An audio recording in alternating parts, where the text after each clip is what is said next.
आज के लेक्चर में हम मैक एड्रेस और आईपी एड्रेस के बारे में जानेंगे, पर उससे पहले हम रिवीजन कर लेते हैं फटाफट।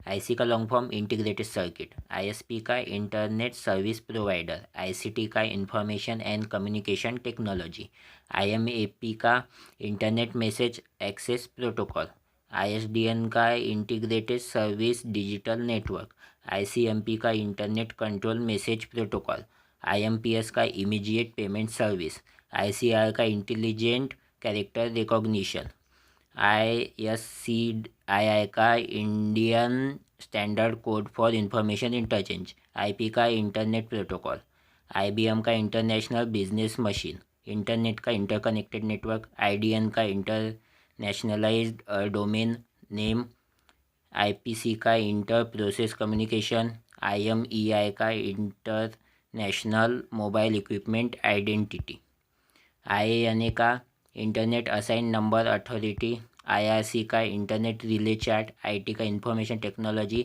आईआई का इंस्ट्रक्शन रजिस्टर। तो अब हमारा आज का टॉपिक शुरू करते हैं। आज हम मैक एड्रेस और आईपी एड्रेस के बारे में पढ़ेंगे। तो सबसे पहले हम मैक एड्रेस के बारे में पढ़ेंगे। तो जो मैक एड्रेस होता है वो क्या होता है? Media access control address is a unique hardware address for network device which was assigned by the manufacturer to the network interface card to identify it on LAN। मतलब मैक एड्रेस एक ऐसा address है जो कि हम NIC मतलब network interface card में नहीं क्या मैन्युफैक्चरर द्वारा बंद करते हैं।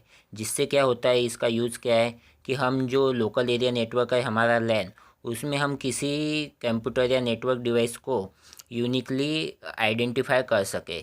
इसके लिए हम मैक एड्रेस का यूज़ करते हैं। ये जो मैक एड्रेस होता है वो NIC में बंद किया जाता है जो मैन्युफैक्चरर है उसके द्वारा, ये याद रखना। तो अब इसमें एग्ज़ाम में कैसे क्वेश्चन आते हैं वो देखते हैं। सबसे पहले आपको लॉन्ग फॉर्म याद होना चाहिए।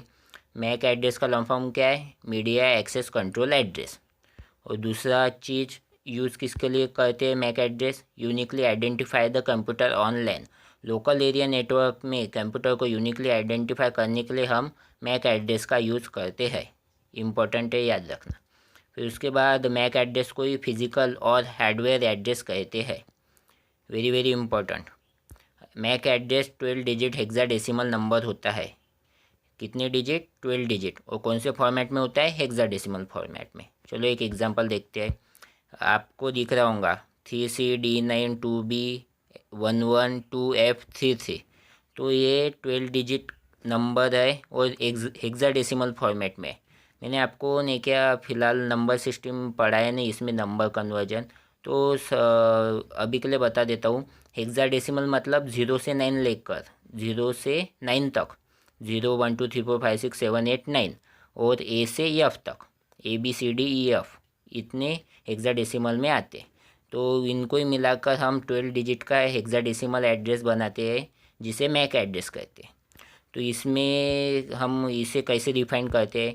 ये फर्स्ट ऑक्टेट मतलब अगर हमने क्या हेक्साडेसिमल से अगर हम बाइनरी में कन्वर्ट करते हैं कोई डिजिट, तो उसे 4 बिट में लिखते हैं। क्योंकि एफ को लिखने के लिए आपको 4 बार 1 बाइनरी 1 लिखना पड़ता है एफ की वैल्यू। तो नहीं क्या जो ज़ीरो भी होता है तो उसे हेक्साडेसिमल में 0000 ऐसे 4 बार लिखते हैं। तो 4 बिट और 4 बिट ऐसे 8 बिट हो गए ना, जिसे 1 बाइट कहते हैं। 8 बिट को नहीं क्या यहाँ पे एक ऑक्टेट कहते हैं। तो ये पहले नहीं क्या मतलब इसके ये एक ऑक्टेट हो गया, ये एक ऑक्टेट हो गया और ये एक ऑक्टेट हो गया थर्ड वाला। तो ऐसी फर्स्ट 3 ऑक्टेट को हम क्या कहते हैं? Organisational unique identifier. और ये नहीं क्या है जो मतलब जो कंपनी होती है उसके हिसाब से पहले ही फिक्स होता है। ये जो मैंने लिखा है वो HP कंपनी का है, 3CD9 2B। अब जो भी HP कंप्यूटर से या फिर HP लैपटॉप से अगर आप मैक एड्रेस निकालते हो तो आपको स्टार्टिंग में यही दिखेगा। तो ये देता है OUI। और आखिरी के जो लास्ट 3 ऑक्टेट है तो वो नेटवर्क इंटरफेस कंट्रोलर होते हैं। ये नहीं क्या जो हमारा कंप्यूटर है या फिर लैपटॉप उसे यूनिकली डिफाइन करने के लिए आखिरी के 3 होते हैं ऑक्टेट। और जो फर्स्ट 3 ऑक्टेट है यानी कि फर्स्ट 6 डिजिट, तो वो जो फर्स्ट 6 डिजिट होती है वो ऑर्गेनाइजेशन देता है, और जो लास्ट 6 डिजिट होते हैं तो वो यूनिकली डिफाइन करने के लिए होते हैं, याद रखना। तो ये 48 बिट का होता है। 48 बिट कैसे हो गए, देखो, 8 बिट का एक ऑक्टेट, तो ऐसे 6 ऑक्टेट कितने बिट के होंगे, 48 बिट के। तो याद रखना इम्पोर्टेंट है। तो ये नहीं क्या, 48 बिट का होता है और उसे ही 6 बाइट कहते हैं। अगर आप कन्वर्जन करते हो 48 बिट टू 6 बाइट, तो 8 से डिवाइड करना पड़ेगा, क्योंकि एक बाइट ने क्या 8 बिट का होता है। अगर 6 बाइट को 8 बिट का करते तो बाइट मतलब 8 बिट होते हैं, तो 6 × 8 48 बिट हो जाएगा।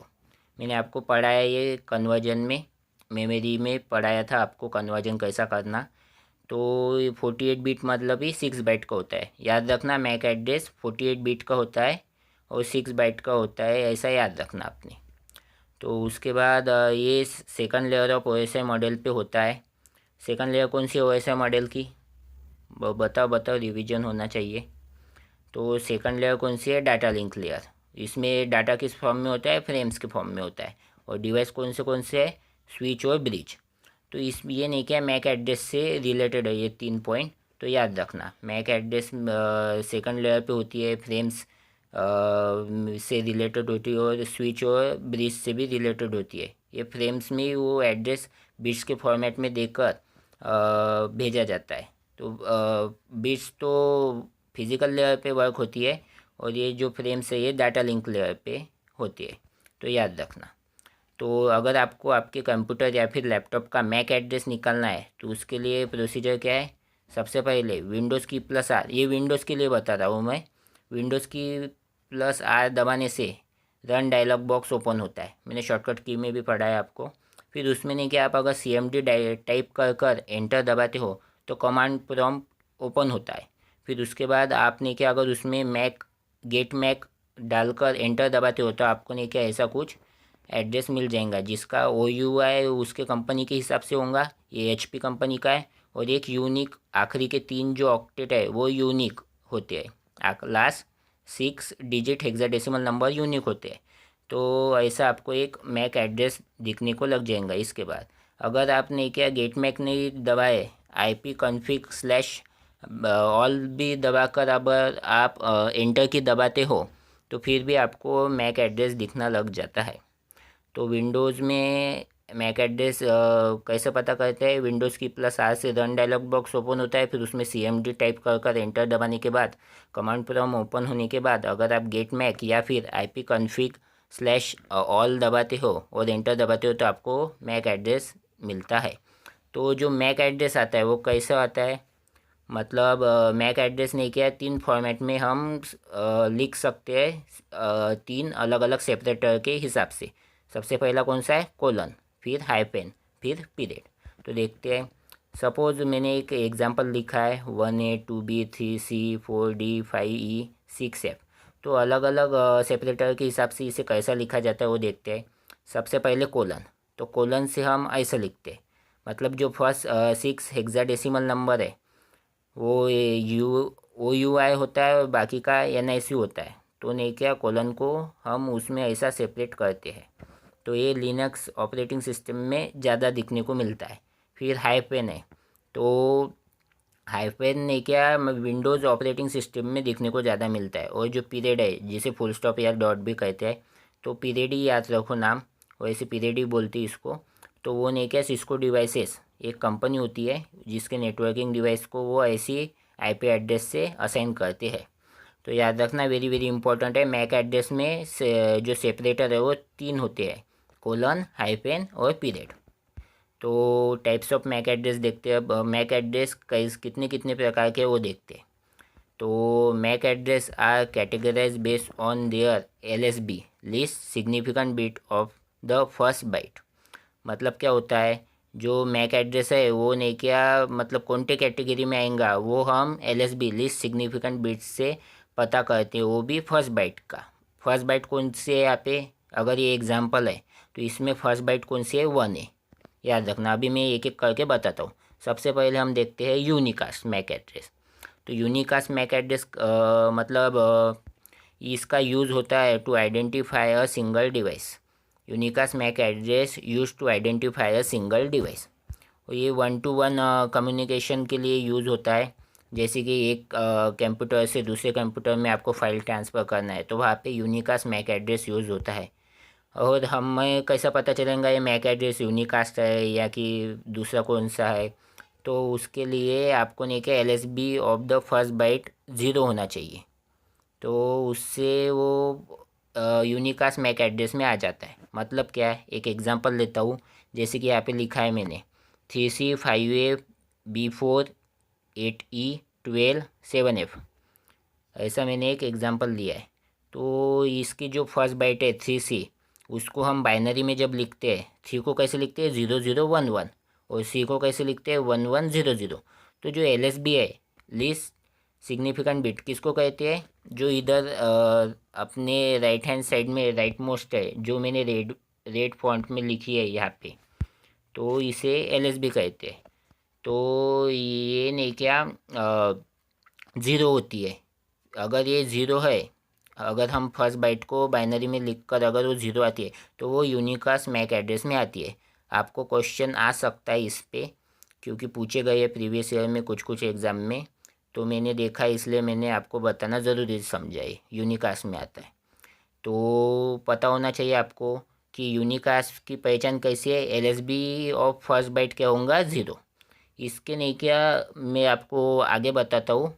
मतलब पहले टाइप देखते हैं, फिर इसमें नहीं क्या 2 टाइप गिनते हैं कि कौन सा मैक एड्रेस लोकल है या फिर ग्लोबल है, तो वो बाद में देखते हैं। हम पहले हम टाइप्स देख लेते हैं। सबसे पहले हमने यूनिकास्ट देखा, अब मल्टीकास्ट मैक एड्रेस क्या होता है वो देखते हैं। Multicast MAC address use to send data to a group of devices.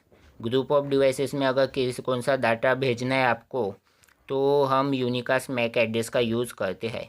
इससे ये क्या करता है, 1 to many, मतलब एक से अगर आपको ग्रुप में भेजना है, बहुत जनों को सिलेक्टेड ग्रुप रहता है, अगर उसमें भेजना है तो आप मल्टीकास्ट मैक एड्रेस का यूज़ करते हैं।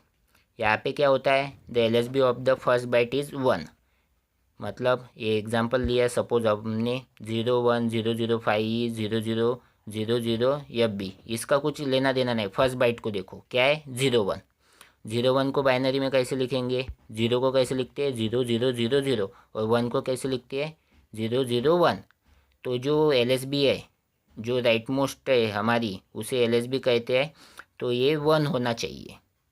तो 1 है तो वो किस कैटेगरी में आएगा, मल्टीकास्ट मैक एड्रेस में आएगा।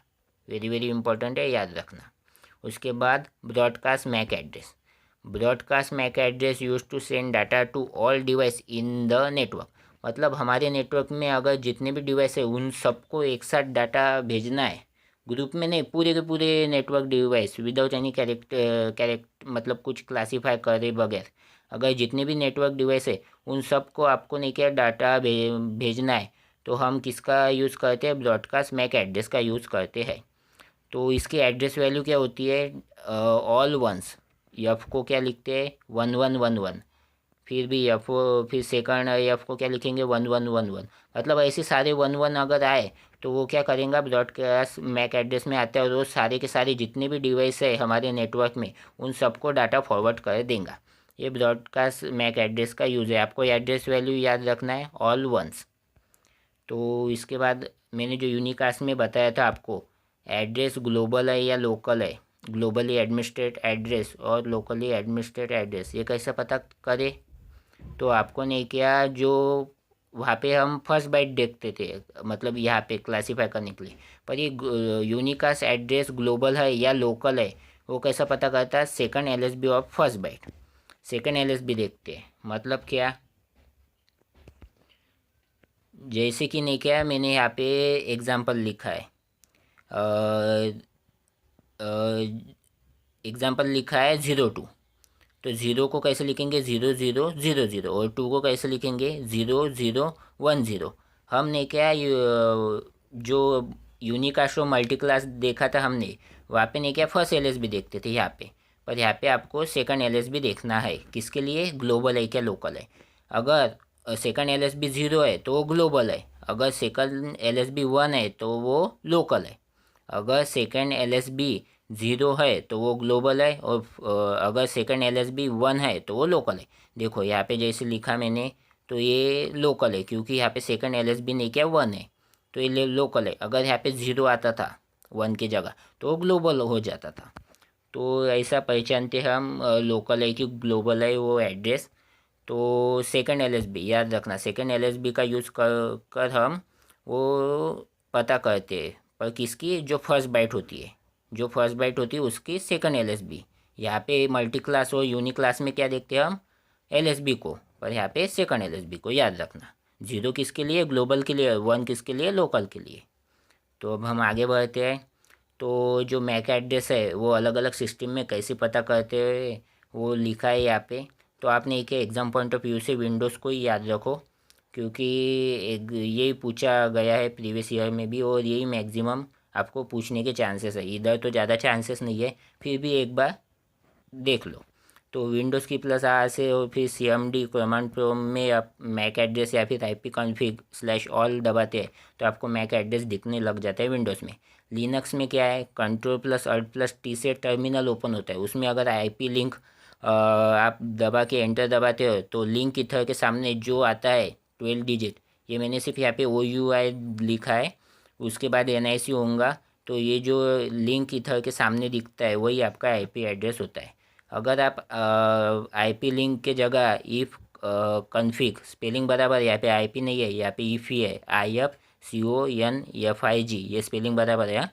तो अगर ये दबाते हो या फिर IP ये दबाते हो या फिर IP एड्रेस शो दबाते हो तो भी आपको नहीं क्या मैक एड्रेस दिखता है लिनक्स में। मैक OS में क्या, मैकबुक में कमांड प्लस स्पेस दबाने से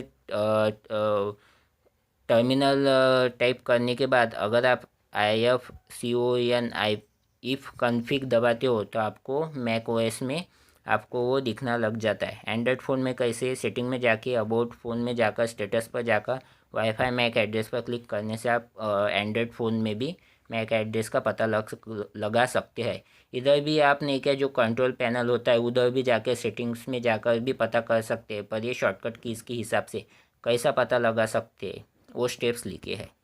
तो एग्ज़ाम पॉइंट ऑफ व्यू से आपको विंडोज़ को ही करके जाना है अच्छे से, और फिर बाद में अगर ये हो गए तो आपको ये अच्छे से ये भी पढ़ के जाना। पर विंडोज़ वेरी वेरी इंपॉर्टेंट है यहाँ से, मतलब मैक एड्रेस कैसा निकलना उस टॉपिक से विंडोज़ इम्पॉर्टेंट है, तो अच्छे से करके जाना। उसके बाद यहाँ पे मैक एड्रेस ख़त्म होता है, अब हमारी बारी है IP एड्रेस क्या है वो पता करने की। तो IP एड्रेस क्या है, तो an internet protocol address is a unique numerical identifier assign to every device connected to a network. देखो नेटवर्क में जो कुछ भी डिवाइस कंप्यूटर है उसे यूनिकली आइडेंटिफाई करने के लिए IP एड्रेस का यूज़ होता है। ये न्यूमेरिकल मतलब जो नंबर्स में होता है, अपना डेसिमल नंबर्स में, वो देखते हैं। अब एग्जाम पॉइंट ऑफ व्यू से कैसे कैसे क्वेश्चन आते हैं वो देखते हैं। सबसे पहले लॉन्ग फॉर्म क्या है, long form internet protocol address और use to identify computer in network on internet, मतलब किसी कंप्यूटर को आइडेंटिफाई करना है इंटरनेट पर तो उसके लिए हम IP एड्रेस का यूज़ करते हैं। तो इसे क्या कहते हैं, लॉजिकल एड्रेस भी कहते हैं। IP address is also called logical address. आपको एक बात बताना चाहता हूँ, ये नहीं कि लॉजिकल एड्रेस हम चेंज कर सकते हैं, पर जो हमारा मैक एड्रेस था उसे हम चेंज नहीं कर सकते। वो मैंने लिखा नहीं, पर मैं बता रहा हूँ, आपको याद रखना है। लॉजिकल एड्रेस आप चेंज कर सकते हैं, पर जो मैक एड्रेस है वो चेंज नहीं कर सकते। तो नहीं क्या, मैक एड्रेस भी हो जाता है चेंज अगर आप NIC चेंज कर दो, पर वैसे ही हम तो वैसे सहसा करते नहीं, तो नहीं क्या वो चेंज नहीं होता। वैसे ये दोनों का डिफरेंस पॉइंट है, वो मैक एड्रेस चेंज हो सकता है और IP address change, MAC address change नहीं कर सकते और IP एड्रेस चेंज कर सकते हैं, तो याद रखना। तो ये मैक एड जो हमारा IP एड्रेस है वो 32 बिट का होता है, 32 बिट यानी 4 बाइट का होता है। तो ये third layer of OSI model, कौन सी है थर्ड लेयर OSI मॉडल की, चलो बढ़िया, नेटवर्क लेयर है, पता होना चाहिए। और यहाँ पे नहीं क्या है, डाटा किस फॉर्म में होता है, PDU क्या होता है, पैकेट्स होता है, और नेटवर्क डिवाइस कौन सा, राउटर है। तो याद रखना IP एड्रेस से ये 3 पॉइंट रिलेटेड है, तो इम्पोर्टेंट है, याद रखना।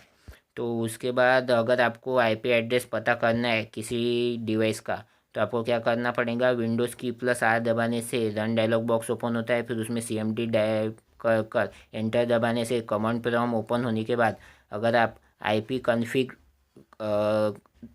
टाइप कर एंटर दबाते हो तो आपको कुछ ऐसा आईपी एड्रेस दिखने को मिल जाएगा। तो ये आईपी एड्रेस में देखो 192 है, तो ये 192 के जगह 0 भी हो सकता है। मतलब इसकी रेंज क्या है, 0 से लेकर 255, 0 से लेकर 255।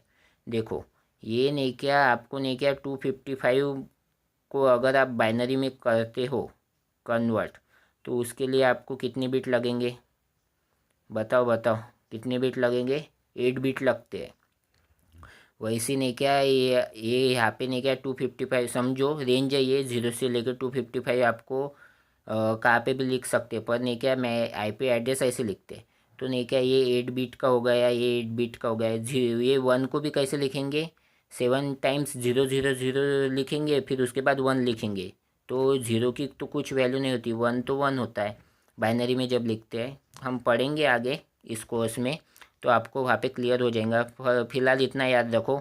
देखो ये 8 बिट का, ये 8 बिट का, ये 8 बिट का, ये 8 बिट का, 8 4 जा 32, ऐसे 32 बिट का ये आईपी एड्रेस होता है। और 8 बिट को 1 बाइट कहते हैं, तो ऐसे 4 बाइट हो गए, तो 4 बाइट भी होते हैं, याद रखना आईपी एड्रेस में। तो कितने बाइट का होता है और कितने बिट का होता है ये याद रखना इम्पोर्टेंट है। और ये ऐसे कुछ लिखते हैं हम डेसिमल फॉर्मेट में। तो अब देखते हैं हम आगे आगे बढ़ते हैं। Types of IP address on the basis of different different basis पर आईपी एड्रेस के टाइप्स कैसे गिरते हैं वो देखते हैं। सबसे पहले स्कोप एंड विजिबिलिटी पर आईपी एड्रेस के कौन से टाइप गिरते हैं, पब्लिक आईपी एड्रेस और प्राइवेट आईपी एड्रेस। नाम से ही पता चलता है ये पब्लिक है, मतलब सब लोगों के लिए है, और ये प्राइवेट है, मतलब ये प्राइवेट नेटवर्क में के लिए यूज़ करते हैं। तो देखते हैं public IP address use in internet, internet पर यूज़ होता है public IP address. Globally unique होता है ये, ग्लोबली यूनिक होता है, यानी कि पूरे इंटरनेट पर आईपी एड्रेस को यूनिक रखता है पब्लिक आईपी एड्रेस। तो ये ग्लोबली यूनिक होता है, मतलब सारे आईपी एड्रेस यूनिक ही होते हैं वैसी, पर नहीं कि ये ग्लोबली यूनिक होता है क्योंकि ये इंटरनेट पर यूज़ होता है। तो याद रखना आपको। तो ये assign by ISP, internet service provider द्वारा असाइन किया जाता है। जैसे कि ये जियो हो गया, जो आपको इंटरनेट सर्विस प्रोवाइड करती है, तो उनके द्वारा ये असाइन किया जाता है पब्लिक आईपी एड्रेस। और ये इंटरनेट पर यूज़ होता है, ग्लोबली यूनिक होता है, assign by internet service provider होता है, याद रखना। फिर आती है IP private IP address, use inside local network, LAN में यूज़ किया जाता है वैसी प्राइवेट आईपी एड्रेस जो आपके प्राइवेट वर्क्स होते हैं उसके लिए। नॉट राउटेबल ऑन इंटरनेट, मतलब ये पब्लिक नहीं किया जाता है अपना इंटरनेट पर, वैसे ये प्राइवेट ही रहता है। तो ये नॉट राउटेबल ऑन इंटरनेट होता है प्राइवेट आईपी एड्रेस, और ये वैसे ही प्राइवेट होता है, तो इसे चेंज भी नहीं करते हम। तो याद रखना स्कोप एंड विजिबिलिटी के इस बेसिस पर पब्लिक दो टाइप गिरते हैं, एक पब्लिक आईपी एड्रेस और एक प्राइवेट आईपी एड्रेस। तो इसके बाद सेकंड कौन सा बेसिस है, वर्जन के बेसिस पे। ये बहुत इंपॉर्टेंट है, एग्ज़ाम में यहाँ से भर भर के क्वेश्चन आए प्रीवियस ईयर में। तो हम इसे डिफरेंस के हिसाब से देखते हैं। तो सबसे पहले IP v4 और IPv6 ऐसी वर्जन के बेसिस पे दो टाइप्स गिरते हैं। सबसे पहले IPv4 क्या है, इंटरनेट लॉन्ग फॉर्म क्या है, इंटरनेट प्रोटोकॉल वर्जन 4, और IPv6 का क्या है, इंटरनेट प्रोटोकॉल वर्जन 6। तो यहाँ पे नहीं क्या आईपी एड्रेस ऐसा दिखता है और IPv6 में ऐसा दिखता है। तो देख लो यहाँ पे कैसा 192 पॉइंट, मतलब ये देखते हैं हम ऐसा दिखता है यहाँ पे, और IPv6 में कुछ ऐसी तरह के दिखता है। तो ये 32 बिट का एड्रेस होता है, जैसे हमने देखा। जो भी ने क्या जो आईपी एड्रेस में मैंने पॉइंट्स बताए वो ऐसी तो IPv4 ही है, पर नहीं कि इसकी मतलब ये लिमिटेड ही रेंज थी, तो रेंज को बढ़ाने के लिए हमने वर्जन 6 का यूज़ किया है, इंटरनेट प्रोटोकॉल वर्जन 6 से ज़्यादा आईपी एड्रेस मिले हैं तो उसका रेंज बढ़ाने के लिए हमने वैसे ही उसको एक्सटेंड किया है। और नहीं क्या आपको नहीं क्या याद रखना है, जो IPv4 है ना वही आईपी एड्रेस को ही मतलब एक जैसी है, पर उसकी रेंज बढ़ाने के लिए हमने इन्हें वर्जन में डिफ्रेंशिएट कर दिया। तो ये 32 बिट एड्रेस होता है 4 बाइट का IPv4। याद रखने का तरीका देखो, यहाँ पे 4 है, ये तो 4 बाइट का हो गया, तो याद रखो ऐसी। फिर ये कन्वर्जन तो आपको आ ही जाता है। और जो ये IPv6 तो ये 16 बाइट का होता है, 1 to 8 बिट एड्रेस होता है ये। तो याद रखने का तरीका देखो, यहाँ पे 6 है ना, तो 6 से 16 याद रखो, फिर कन्वर्जन आपको करना आ ही जाता है, क्योंकि इसे सिर्फ 8 से मल्टीप्लाई करना पड़ता है और यहाँ पे भी 8 से मल्टीप्लाई करना पड़ता है बीट में अगर कन्वर्ट करना है तो next point, return in decimal format. देखो ये डेसिमल फॉर्मेट में 0 से लेकर 9 तक डिजिट्स यूज़ होते हैं। मतलब ये देखो 1 1, ये 168 है, पर कौन से इसमें, ये डेसिमल में याद रखना। और इसे हेक्साडेसिमल में लिखा जाता है, जैसे कि 2001। 2 को 4 बिट में लिखेंगे, यहाँ पे 0 को 4 बिट, यहाँ पे 0 को 4 बिट में, 1 को 4 बिट में। ऐसा नहीं कि हेक्साडेसिमल में ये एड्रेस होता है। तो ये 4 ऑक्टेट्स ऑफ 8 बिट ईच। देखो 4 ऑक्टेट्स है 8 बिट ईच के। देखो ये भी 8 बिट का है, ये भी 8 बिट का है, ये भी 8 बिट का है, ये भी 8 बिट का है। टोटल कितने ऑक्टेट हो गए? 4 ऑक्टेट हो गए। और 8 बिट 8 बिट 8 बिट करके कितने बिट का एड्रेस हो गया? टोटल 32 बिट का। और इधर 8 ग्रुप ऑफ 16 बिट ईच। देखो 8 ग्रुप है, कितने? 1 2 3 4 5 6 7 8, ऐसे टोटल 8 ग्रुप हो गए। और 16 बिट ईच, मतलब देखो ये 4 बिट का, ये भी 4 का, 0 0 भी 4 बिट का, फिर 1 भी 4 बिट का, ऐसी 4 4 कर कर 4 हेक्साडेसिमल नंबर है ना, तो टोटल कितने हो गए? 16 बिट। तो 8 ग्रुप ऑफ 16 बिट होते हैं किसमें? IPv6 में, याद रखना। यहाँ पे सेपरेटर कौन सा है? पीरियड है, देखो डॉट है ना, उसे पीरियड कहते हैं। IPv4 में सेपरेटर डॉट है। और यहाँ पे IPv6 में सेपरेटर क्या है? कोलन है। तो याद रखना सेपरेटर। इसमें नहीं क्या, IPv4 में 4.3 बिलियन एड्रेस होते हैं। अगर आपको ये एड्रेस मतलब कुछ भी कितने हैं वो पता करना है, तो उसका जो बिट के मतलब एड्रेस का साइज़ है उसे नहीं क्या 2 to the power n के फॉर्मूला में लिखते हैं हम। n मतलब क्या है? जो बिट एड्रेस साइज़ है वो लिखते हैं। तो 2 to the power 32, तो उसकी वैल्यू आती है नियर अबाउट 4.3 बिलियन। तो IPv वर्जन में कितने टोटल एड्रेस है, IP एड्रेस? तो 4.3 बिलियंस है। तो ये नहीं क्या कम गिरते थे, इसके वजह से इंटरनेट प्रोटोकॉल वर्जन 6 हमने मतलब एक्सटेंड किया है, बनाया है। पर नहीं क्या इसमें नहीं क्या देखो कितनी सारी है। 2 to the power n, n की वैल्यू क्या है यहाँ पे? n की वैल्यू है 1 to 8 बिट। तो नहीं क्या, और हम बिट में अगर रखते हैं, बिट में रखना है, नहीं तो बाइट में रख देंगे तो अलग आ जाती। तो याद रखना 2 to the power 1 to 8 इतने नहीं क्या IPv internet protocol version 6 address है। तो इसे ही 3.4 into 10 to the power 38 near about value चली जाती है वो। तो इतने सारे इंटरनेट प्रोटोकॉल वर्जन 6 के IP एड्रेस है, याद रखना। तो जो हमारा IPv4 है इसके डिफरेंट डिफरेंट क्लास गिरते हैं। तो इसमें नहीं क्या IPv4 में 5 क्लासेस गिरते हैं total. Class A, class B, class C, class D, class E। इसे इसमें डिफरेंशिएट किया जाता है IPv4 को 5 क्लासेस में। ये वो क्लास है 5। तो देखते हैं, इनकी रेंज इम्पोर्टेंट है। तो ये नहीं क्या ABCDE, ये टोटल 5 क्लासेस है। और इसमें नहीं क्या इनकी नहीं क्या एग्ज़ाम पॉइंट ऑफ व्यू से रेंज इंपॉर्टेंट है। आपको एक एग्जांपल दे देंगे, सपोज देखो 2 2 3 पॉइंट यहाँ पे नीचे, बाकी का कुछ भी हो उससे लेना देना नहीं, कौन से क्लास का है वो देखने के लिए आपको नहीं क्या ये फर्स्ट ऑक्टेट देखना पड़ेगा, फर्स्ट बाइट। तो नहीं क्या यहाँ पे नहीं क्या 2 to 3 है, तो ये कौन से रेंज में आ गया है यहाँ पे? मतलब 192 से लेकर 2 to 3 के रेंज में, मतलब 2 to 3 इंक्लूडिंग है। हाँ, तो ये नहीं क्या क्लास C का IPv4 एड्रेस है तो ये क्लास सी का है, ऐसे हम पता लगा सकते हैं।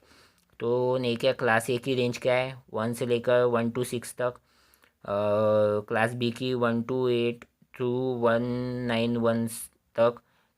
क्लास सी की 192 से 223 तक। क्लास डी की 224 से 239 तक। क्लास ई की 240 से लेकर 255 तक। तो ये याद रखना, रेंज इम्पोर्टेंट है, रेंज से ही आपके क्वेश्चन बनेंगे।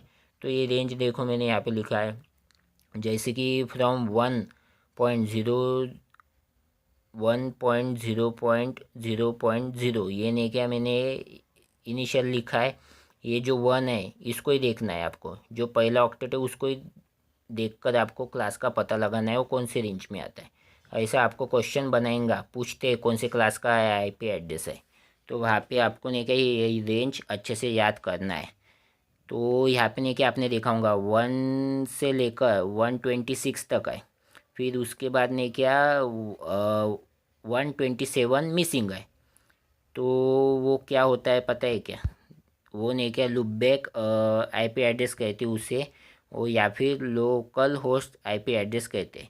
वो पहले से नहीं क्या रिजर्व होता है, मतलब क्या होता है, ये जो है 127.0.0.1 ये नहीं क्या टेस्टिंग खुद के कंप्यूटर को टेस्टिंग करने के लिए यूज़ किया जाता है, use for testing your own computer, self test के लिए, सेल्फ टेस्ट के लिए करते हैं, हैकिंग के लिए करते हैं।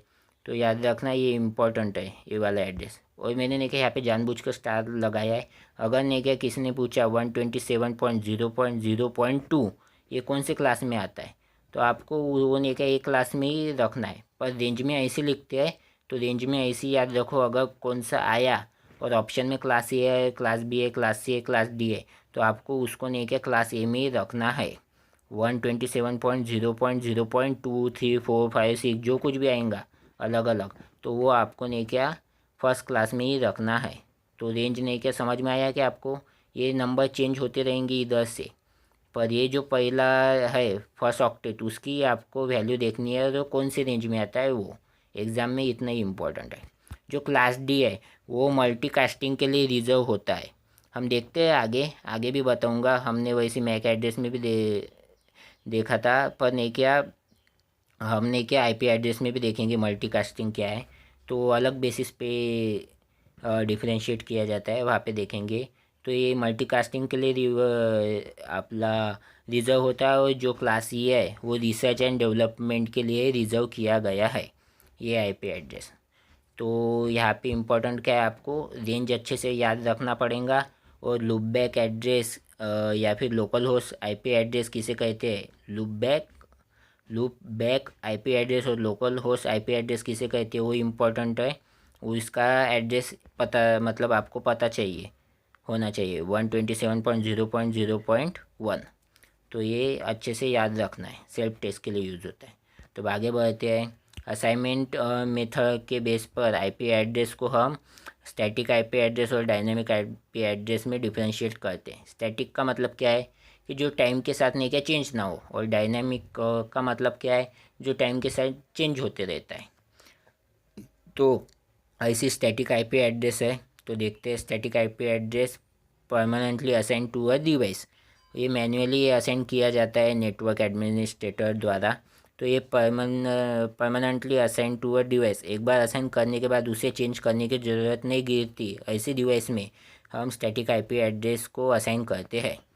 तो use by servers, CCTV, website, printers, ऐसी बहुत सारे एप्लीकेशन है उसमें हम स्टैटिक IP एड्रेस का यूज़ किया करते हैं। जैसे कि CCTV डिवाइस है तो वहाँ पे एक बार दे दिया तो बार बार चेंज करने की ज़रूरत नहीं, तो ऐसे ठिकान पर हम स्टैटिक IP एड्रेस का यूज़ करते हैं। प्रिंटर हो गए, वेबसाइट्स हो गई, सर्वर्स हो गए, तो वहाँ पे। तो नेक्स्ट IP एड्रेस है डायनेमिक IP एड्रेस, ये ऑटोमेटिकली असाइन होता है, कौन करता है, DHCP सर्वर इसे असाइन करता है। तो असाइन बाय DHCP सर्वर। देखो अगर यहाँ पे नहीं क्या, देखो डायनेमिक IP एड्रेस कौन से लेयर पे बोला था मैंने, नेटवर्क लेयर पर, और नहीं क्या ये सर्वर द्वारा नहीं क्या असाइन होता है। पर ये जो मैंने आपको बताया था, मैंने OSI मॉडल में पढ़ाया था आपको DHCP प्रोटोकॉल, ये नहीं क्या एप्लीकेशन लेयर का प्रोटोकॉल है। पर ये असाइन कौन करता है? सर्वर करता है। तो याद रखना, कंफ्यूज मत हो जाना। अगर ये IP एड्रेस पूछे तो नेटवर्क लेयर पर असाइन मतलब वर्क होते हैं, और ये DHCP प्रोटोकॉल नहीं क्या, ये एप्लीकेशन लेयर का प्रोटोकॉल है। याद रखना, यहाँ पे कंफ्यूज मत हो जाना। तो ये हो गया हमारा असाइनमेंट के बेस पर। अब फंक्शन और कम्युनिकेशन टाइप के बेस पर IP address unicast, multicast, broadcast और एनीकास्ट में डिफ्रेंशिएट होता है। सबसे पहले इसमें इम्पॉर्टेंट है एग्ज़ाम पॉइंट ऑफ व्यू से, वो आपको नहीं क्या कम्युनिकेशन मॉडल कौन सा है वो पूछते हैं। यूनिकास्ट में क्या है? 1-to-1 communication model. मल्टीकास्ट में क्या है? 1-to-many, to a selected group. Many मतलब क्या है? सिलेक्टेड ग्रुप में भेजा जाएगा। हाँ, मल्टीकास्ट में हमने पीछे भी मैंने आपको नहीं क्या वो बताया था, जो ग्रुप है, ग्रुप डी था, तो वो कौन से रेंज में आता है? मतलब ये जो आता है ग्रुप डी का काम क्या है? मल्टीकास्ट के लिए ये रिजर्व करके रखा है। तो वो नहीं क्या यहाँ पे उसका इस्तेमाल होता है 1-to-many के लिए। मतलब सिलेक्टेड ग्रुप में अगर आपको भेजना है तो उसके लिए मल्टीकास्ट IP एड्रेस यूज़ होता है। उसके बाद ब्रॉडकास्ट IP एड्रेस 1-to-all, मतलब एक से सभी को भेजने के लिए नेटवर्क में, उसके लिए हम ब्रॉडकास्ट IP एड्रेस का यूज़ करते हैं। फिर उसके बाद एनीकास्ट हम 1-to-nearest, एक से अगर हम किसी पास वाले को भेजना है तो उसके लिए हम एनीकास्ट का यूज़ करते हैं। तो एक एक करके देखते हैं ये क्या है यूनिकास्ट वगैरह। तो आपको कम्युनिकेशन मॉडल अच्छे से याद रखना है। और अब देखते हैं क्या है। तो यूनिकास्ट में IP एड्रेस का क्या है? Single source sends data to a single destination. मतलब एक कंप्यूटर दूसरे कंप्यूटर को सिंगल सिंगल इस पे भेजना है 1-to-1, तो हम यूनिकास्ट IP एड्रेस का यूज़ करते हैं। इसका यूज़ एग्जांपल क्या है? वेब ब्राउजिंग में किया जाता है। Sending an email to one person file, दो कंप्यूटर के बीच में फ़ाइल ट्रांसफ़र करना है 1-to-1, तो यूनिकास्ट मैक एड्रेस का यूज़ किया जाता है। मतलब उसे कैरेक्टराइज किया है वैसे यूनिकास्ट मैक एड्रेस, तो हम वैसे कर सकते हैं। मल्टीकास्ट में क्या होगा? Single source send data to multiple selected recipients who are subscribe to a specific multicast group. मतलब अगर एक से ग्रुप में भेजना है तो उसके लिए हम मल्टीकास्ट मैक एड्रेस का यूज़ करते हैं। मोर इफिशिएंट देन ब्रॉडकास्ट। देखो इफिशिएंसी मतलब क्या? जो इधर से पूरा हम भेज रहे हो पूरा का पूरा विदाउट वेस्ट, वो नहीं क्या सेंडर से रिसीवर को मिल जाए, मतलब सोर्स टू डेस्टिनेशन बराबर चले जाए पूरे का पूरा, और वो यूटिलाइज भी हो जाए, मतलब उसकी इफिशिएंसी ज़्यादा हो। तो नहीं क्या जो मल्टीकास्ट IP एड्रेस है उसकी इफिशिएंसी ब्रॉडकास्ट IP एड्रेस से ज़्यादा होती है। इसका एग्जांपल लाइव वीडियो स्ट्रीमिंग। जो लाइव वीडियो स्ट्रीमिंग होती है वो बराबर जो सोर्स मतलब जो एक सोर्स होता है और एक रिसीवर होता है, एक सेंडर एक रिसीवर, तो नहीं क्या इनमें नहीं क्या इफिशिएंसी बराबर रहती है, क्योंकि ये ग्रुप में रहते हैं, जैसे कि यूट्यूब पे हो गए सब्सक्राइबर्स। तो नहीं क्या जो उनके सब्सक्राइबर्स है उसको बराबर जाता है फुल एफिशिएंसी के साथ। तो ग्रुप में नहीं क्या सभी देख सकते हो अच्छे से जो कुछ भी है उस चैनल के। तो नहीं क्या ये मल्टीकास्ट में आता है, इसकी इफिशिएंसी ज़्यादा होती है। और एग्जांपल क्या है? Live video streaming. मतलब वो अगर वो ग्रुप है तो उसमें नहीं क्या वो सब यूटिलाइज अच्छे से कर सकते हैं। किसमें? मल्टीकास्ट में। अब ब्रॉडकास्ट में क्या है? Single source send a data packet that is received and processed by all devices on the same local network segment। मतलब क्या है? एक से सभी को भेजना है। Single source send a data packet that is receive and proceed bye all devices. याद रखना, ऑल डिवाइसेस को अगर भेजना है लैन पर हो गया या फिर किसी नेटवर्क में, जो बड़ा नेटवर्क है अगर उसमें आपको नहीं क्या एक से सबको भेजना है नेटवर्क में इंटरनेट के द्वारा, तो आपने क्या ब्रॉडकास्ट IP एड्रेस का यूज़ कर कर वो भेज सकते हैं। एनीकास्ट में क्या आ गया अपना? हाँ, वेरी वेरी इंपॉर्टेंट, ब्रॉडकास्ट नहीं क्या ये नहीं क्या ओनली सपोर्ट IPv4, मतलब इंटरनेट प्रोटोकॉल वर्जन 4 को ही सपोर्ट करता है ब्रॉडकास्ट।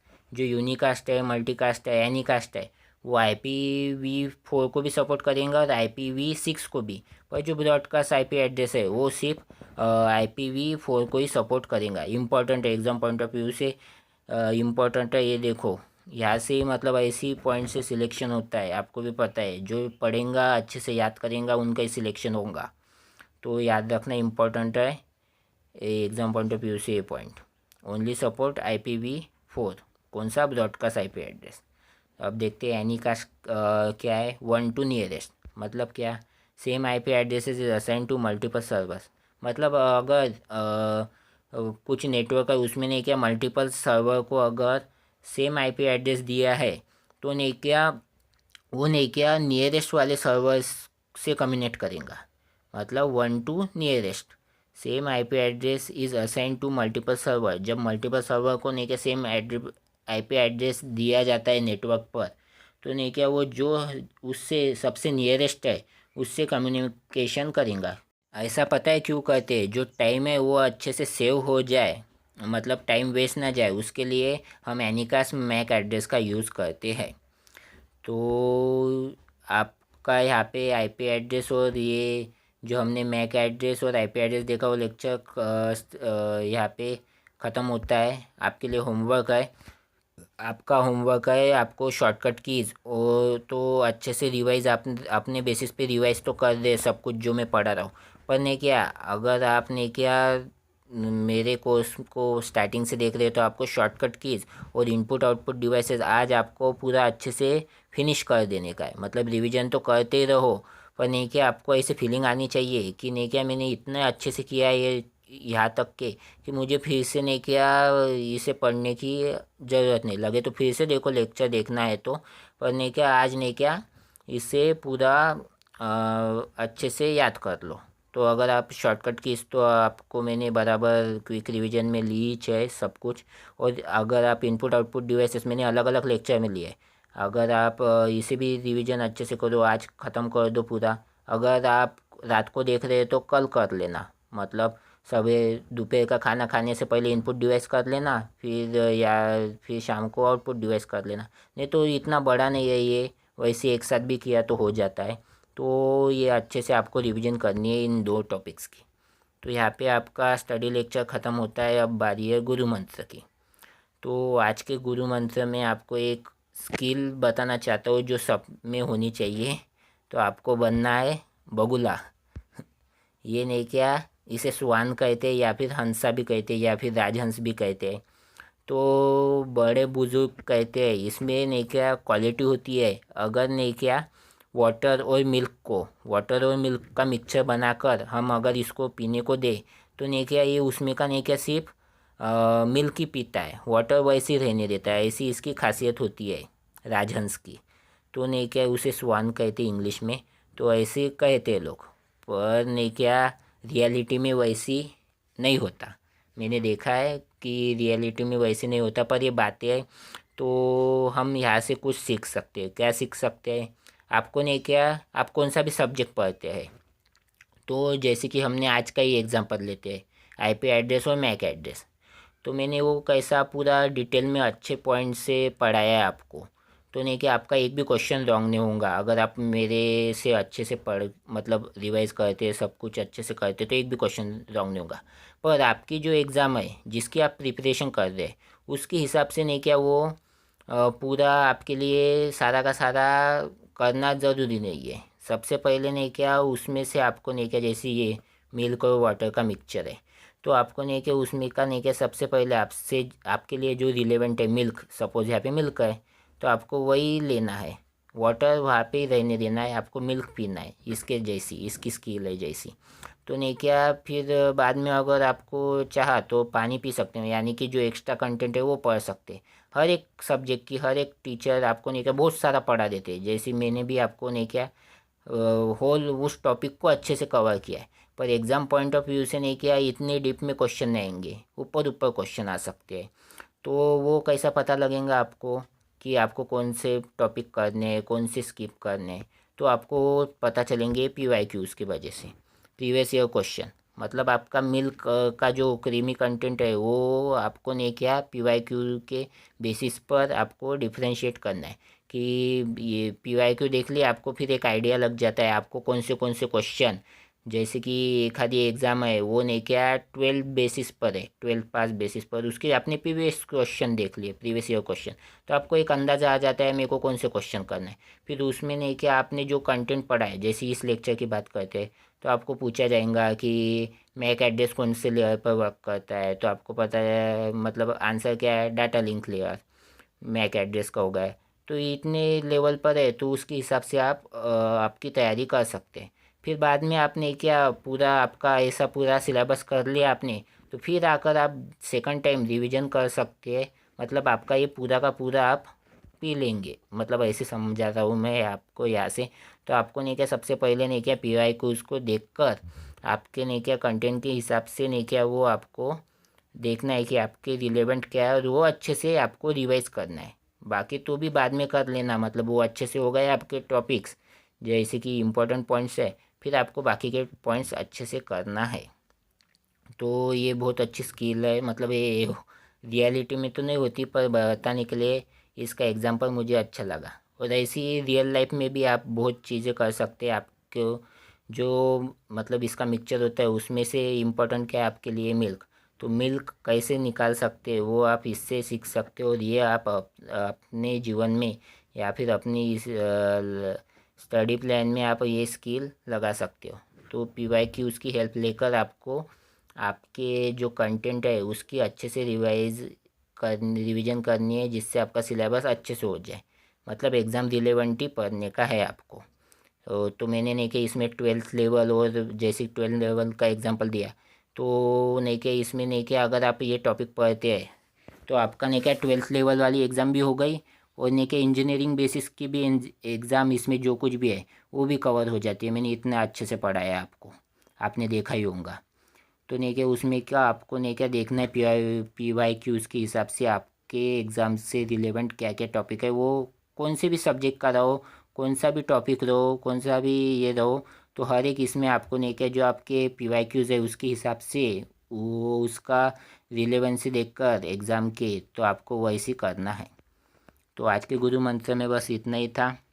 तो हम मिलते हैं हमारे नेक्स्ट लेक्चर में। अब लेक्चर फिनिश।